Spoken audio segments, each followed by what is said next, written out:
Caitlin Clark has indeed made a significant impact on the WNBA. And that was the moment. On April 15th, the Indiana Fever made the franchise-shaping selection of choosing Caitlin Clark with the #1 pick in the WNBA draft.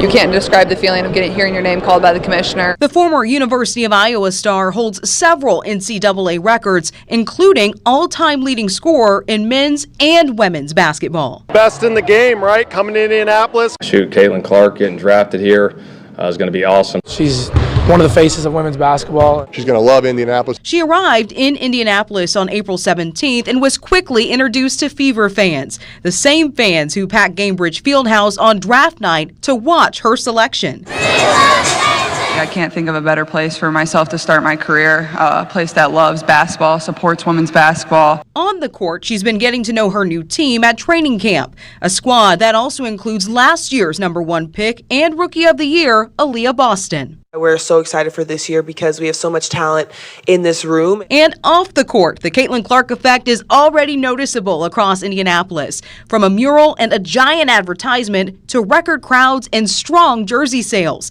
She's a household name, adored by even the youngest basketball fans. Setting records in scoring and assists,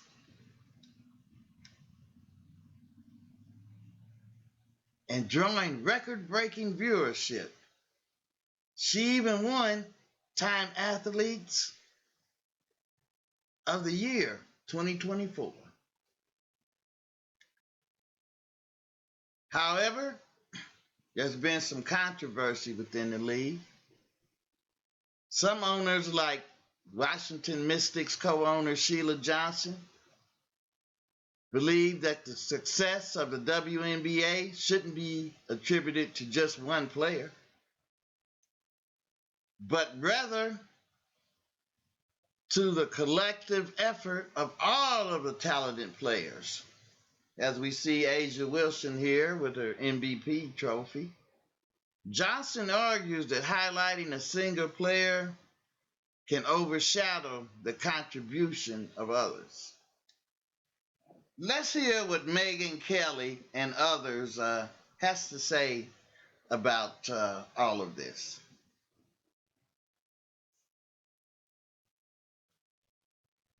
And Caitlin Clark. You guys saw that, speaking of bend the knee, she did not look like a Lilliputian when she did it. She's tall, a tall lady. And she decided to go woke. And when Time Magazine made her Athlete of the Year, she accepted. She was fine going into the spotlight and saying, yeah, thank you. I'd love to be on your cover in my sexy outfit. Let's do this thing. Interview me in my sexy plunging dress. I do like the spotlight. It feels good to be in front of the camera. Okay, fine. I have no problem with that. However, I do when you get out there and you say, but I feel really bad about it. I'm very sad I'm here because I'm so white. I'm Time Magazine so white. And I really wish you were paying attention to the black players. That's my true wish. If you could just stop looking at me under the Klieg lights and look over there at the black players. That's what I really want from you, Time Magazine. And then she went on to talk about how it's my truth and her white privilege and all that. So, okay. So did the bending of the knee, I have a soundbite that I want to play for you. And it involves the owner, I believe, of the Mystics, which is, co-owner Sheila Johnson.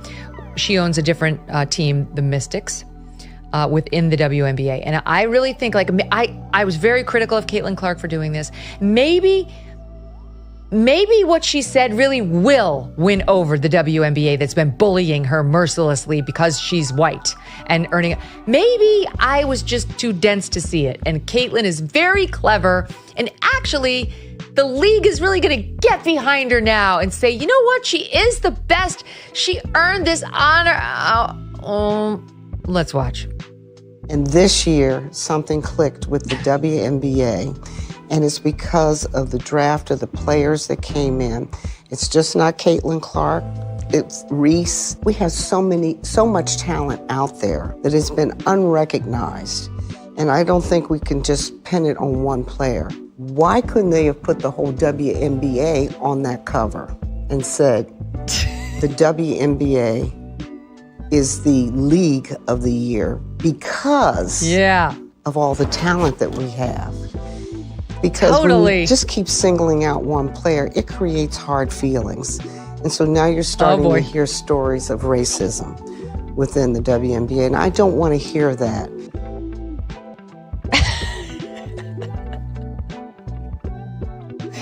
This is a fool's errand, Emily. Why? Why did she do it? And what did it get her?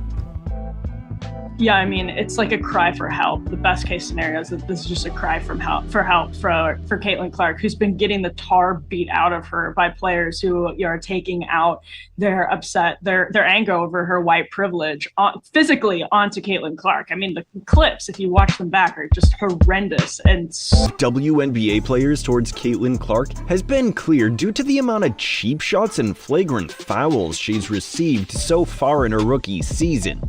The WNBA has had 30 flagrant fouls this season. Doesn't seem like that much, but the issue is that 5 of these 30 flagrant fouls have been committed against Caitlin Clark. And of the 5 flagrant fouls that have been committed against Clark, 4 of them have been committed by the Chicago Sky.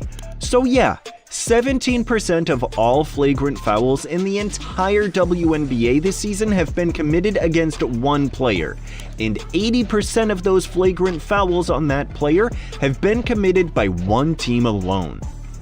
But how bad are all of these flagrant fouls or cheap shots really? Were all of them warranted to be a flagrant foul? What about some of the petty cheap shots that she's received that weren't called as technical fouls?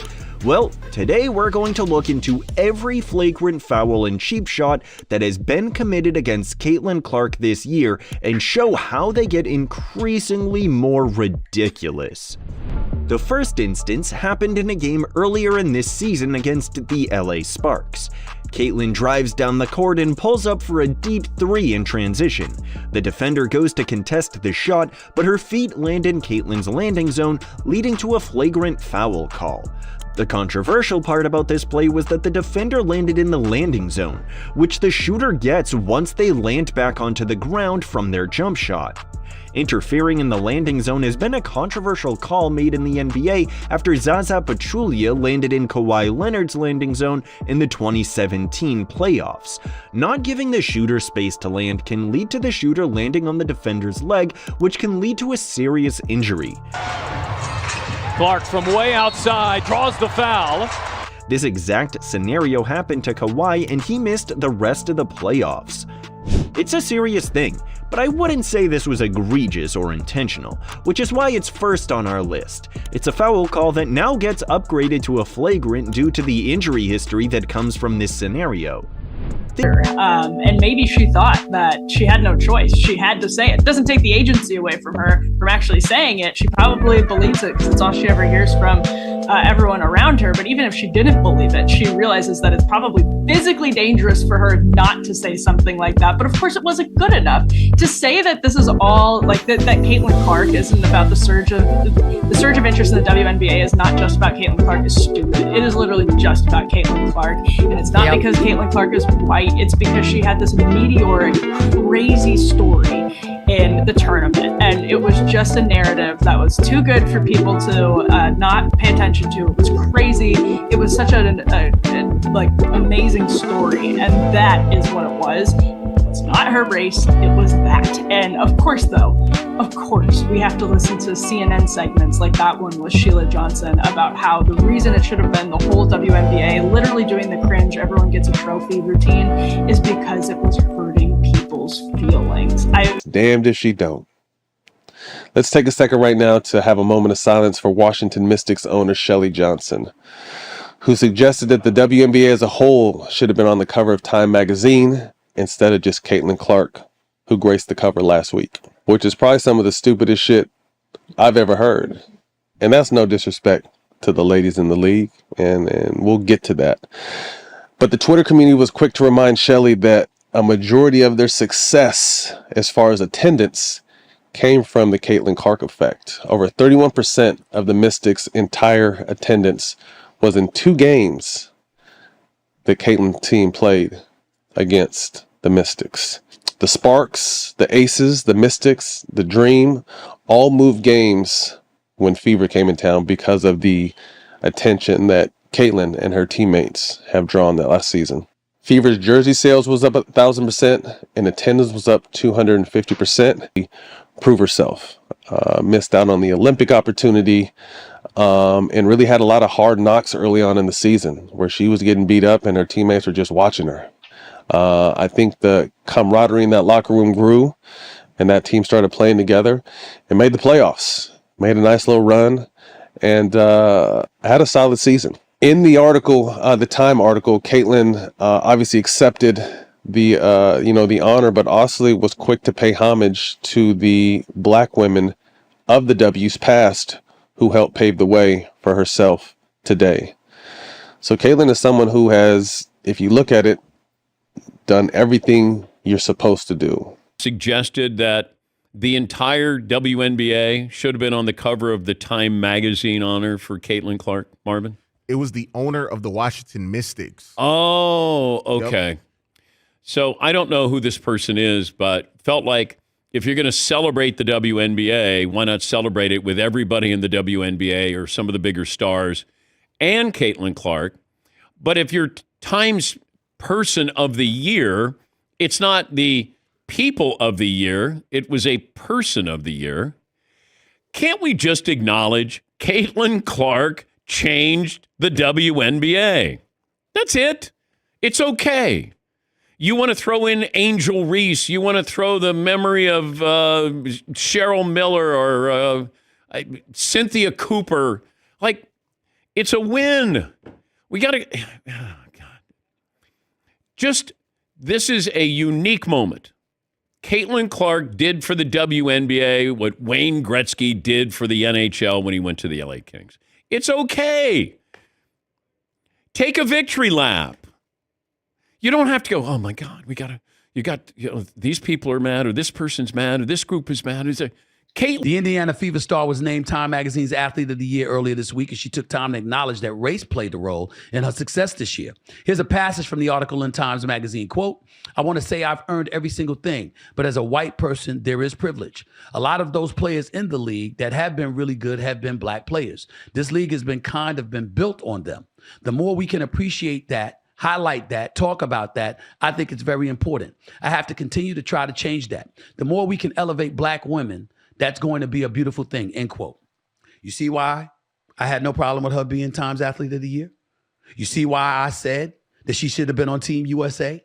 You see why I had to go off on the likes of Cheryl Swoops and others who were clearly distant and dismissive of her, no matter how much they try to deny it? There was resentment towards her. And here's why I said it was stupid.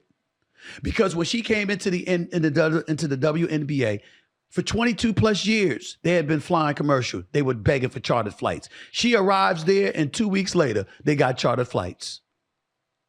She automatically and instantaneously improved the conditions. Attendance is still lagging. WNBA is still losing money compared to what you would hope it would earn, but clearly things are on an upward trending trajectory.